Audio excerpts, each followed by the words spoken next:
नमस्कार दोस्तों, trending news में आपका स्वागत है, जहां हम लेकर आते हैं उन सभी खबरों को जो चर्चा में हैं और आपके जीवन को रूपांतरित कर सकती हैं।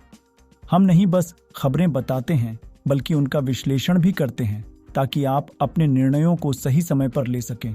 आज के विशेष एपिसोड में हमने आपको पेश किया है भगवद गीता के 25 चौंका देने वाले तथ्य। ये प्राचीन हिंदू धर्म का एक अद्भुत ग्रंथ है जिसमें जीवन के महत्वपूर्ण सिद्धांत हैं जो आज भी हमारे जीवन को प्रेरित करने के लिए उपयुक्त हैं। हमारी रिपोर्टिंग में हम केवल खबरों को ही नहीं बल्कि उनके पीछे की कहानी भी दिखाते हैं ताकि आप अपनी दृष्टि को और भी अच्छा बना सकें।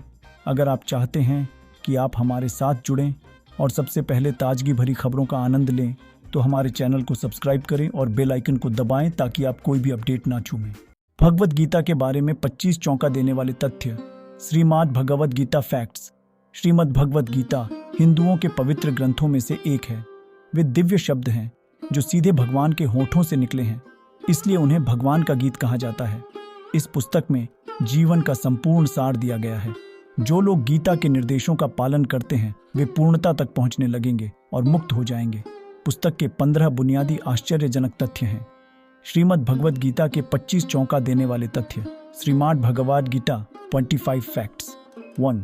श्रीमद् भगवद गीता, जिसे अक्सर गीता के रूप में जाना जाता है, एक 700 श्लोक वाला हिंदू धर्म ग्रंथ है जो पहली सहस्राब्दी ईसा पूर्व के महाकाव्य महाभारत भीष्म पर्व के अध्याय 23-40 का हिस्सा है। इसे हिंदू धर्म के प्रमुख पवित्र ग्रंथों में से एक माना जाता है।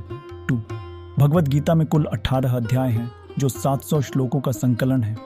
कुल 700 में से श्री कृष्ण ने 574, अर्जुन ने 84, धृतराष्ट्र ने 1 और संजय ने भगवद गीता के 41 श्लोक सुनाए। 3. गीता का सटीक अर्थ ईश्वर का गीत है। कृष्ण भगवान के सर्वोच्च व्यक्तित्व हैं जो कुरुक्षेत्र के युद्ध के मैदान में अर्जुन को यह ज्ञान देते हैं। 4. ऐसा माना जाता है कि कृष्ण द्वारा लिखित भगवद गीता न केवल अर्जुन बल्कि हनुमान, संजय और घटोत्कच के पुत्र बर्बरीक ने भी सुनी थी। 5. गीता मूल रूप से संस्कृत में बोली और लिखी गई थी और आज तक इसका लगभग 175 भाषाओं में अनुवाद किया जा चुका है। 6. भगवद गीता का पहला अंग्रेजी संस्करण 1785 में चार्ल्स विल्किंस द्वारा लंदन, इंग्लैंड में किया गया था। ये 1611 में किंग जेम्स बाइबल के अनुवाद के केवल 174 साल बाद था। 7. प्रसिद्ध भारतीय इतिहासकार और लेखक खुशवंत सिंह के अनुसार रुडयार्ड किपलिंग की प्रसिद्ध कविता इफ अंग्रेजी में गीता के संदेश का सार है। 8. एक गोल्फ खिलाड़ी और उसके रहस्यमयी कैडी के बारे में एक हॉलीवुड फिल्म है जो भगवद गीता से प्रेरित है। मैट डेमन ने जुनू अर्जुन की भूमिका निभाई और विल स्मिथ ने बैगर वेंस भगवान की भूमिका निभाई। 9. अमेरिकी भौतिक विज्ञानी और मैनहट्टन प्रोजेक्ट के निदेशक जे. रॉबर्ट ओपेनहाइमर ने 1933 में संस्कृत सीखी और भगवद गीता को मूल रूप में पढ़ा। बाद में इसे अपने जीवन दर्शन को आकार देने वाली सबसे प्रभावशाली पुस्तकों में से एक बताया। 10. भगवद गीता में कुल 700 छंदों श्लोक इनके साथ 18 अध्याय हैं और इसे 3 भागों में विभाजित किया गया है। प्रत्येक में 6-6 अध्याय हैं। पहले 6 अध्याय किसी के जीवन में प्राथमिकता के महत्व के बारे में बात करते हैं जिसे अक्सर कर्म योग कहा जाता है। 6 अध्यायों का दूसरा सेट भावनात्मक रूप से परिपक्व होने के महत्व के बारे में बात करता है जिसे अक्सर भक्ति योग कहा जाता है। 6 अध्यायों का अंतिम सेट बड़ी तस्वीर देखने की सहज क्षमता विकसित करने के महत्व पर प्रकाश डालता है जिसे अक्सर ज्ञान योग कहा जाता है। 11. ज्ञान के पवित्र ग्रंथ गीता और महाभारत का अंक 18 से महत्वपूर्ण संबंध है। कुरुक्षेत्र का युद्ध 18 दिनों तक चलता है। गीता में अध्यायों और पर्वों की संख्या 18 है। यज्ञ अनुष्ठान के लिए 18 लोगों की आवश्यकता होती है।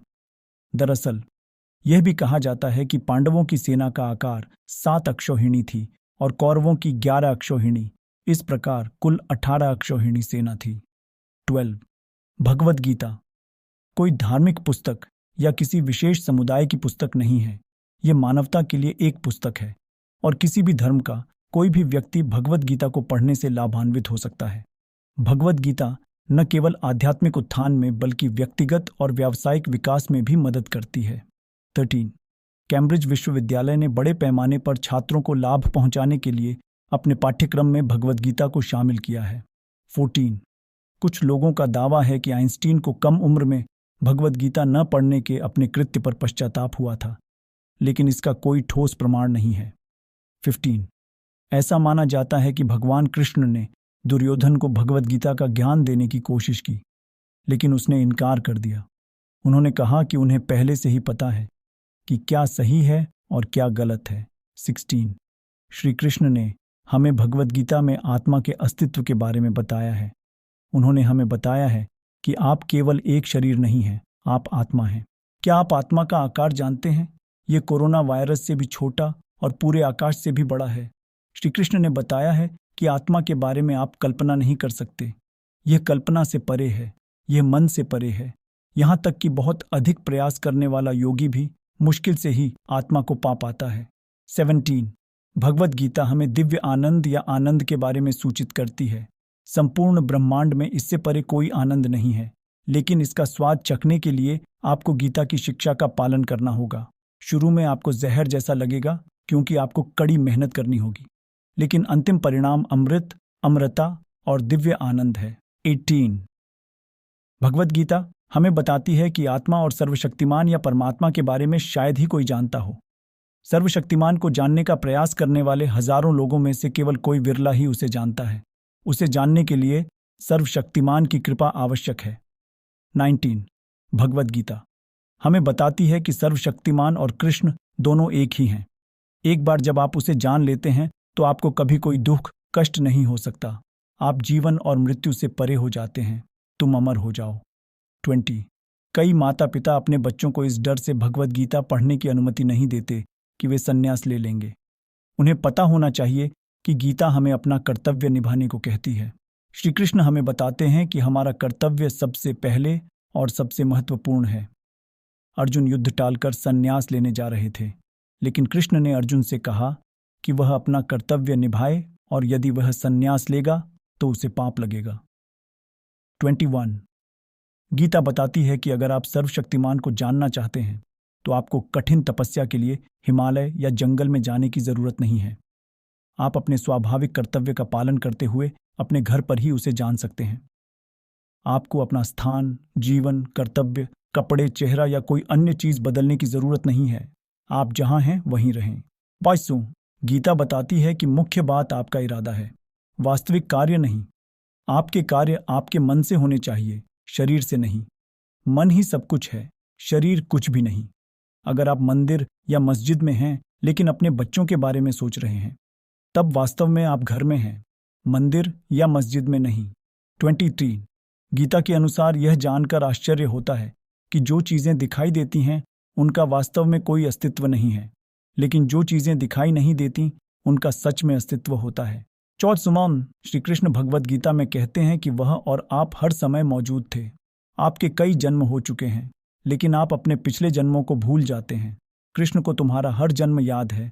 गीता बताती है कि यदि आप स्वयं को जानना चाहते हैं तो आपको अपने शरीर के बजाय अपनी आत्मा को अधिक महत्व देना चाहिए। आप जिस भी चीज को मूल्य देते हैं आप वैसे ही बन जाते हैं।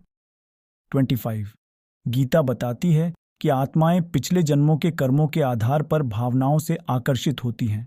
तुम्हें अपने कर्म का बदला चुकाना होगा। जिस क्षण आप कोई अच्छा या बुरा कर्म करते हैं वह निष्क्रिय होने की प्रतीक्षा करता है। इसलिए यदि आप कई जन्मों और मृत्यु के दर्दनाक चक्र से बचना चाहते हैं तो आपको बिना किसी फल की इच्छा के निस्वार्थ कर्म करना चाहिए।